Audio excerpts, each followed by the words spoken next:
France and Saudi Arabia crafted a landmark declaration that seeks to not only talk about what can happen going forward to have a two-state solution, but also laid out a framework, and that was to first create a ceasefire, second, get humanitarian aid in for the desperately needing civilians, which we've all seen so much about, get the hostages out, and that's all living and deceased, disarm Hamas, and then, of course, it lays out a framework of governance without Hamas, but with the Palestinian Authority for the future of Gaza.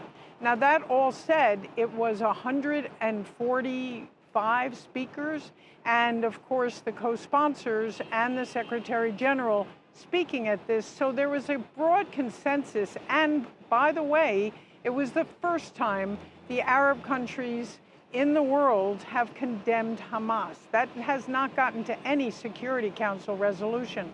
So this was a movement to seeing if they can come up with a solution to the crisis that's taking place right now. That's the big question, because this conflict has gone on for 80 years, and there have been numerous attempts to resolve it.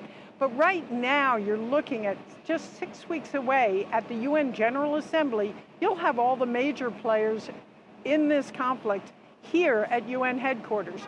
You'll have Netanyahu and Abbas. You'll have Macron and Trump. You'll have the UK Prime Minister Starmer. You'll have so many and other heads of state, over 60 heads of state already signed up.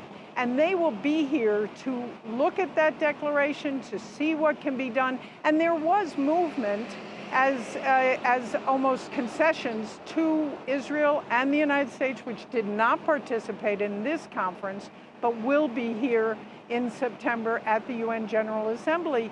And then, of course, it's anyone's guess if after all these years they can find a way to make peace in the region. But there's a lot of change on both sides, and that's hopeful.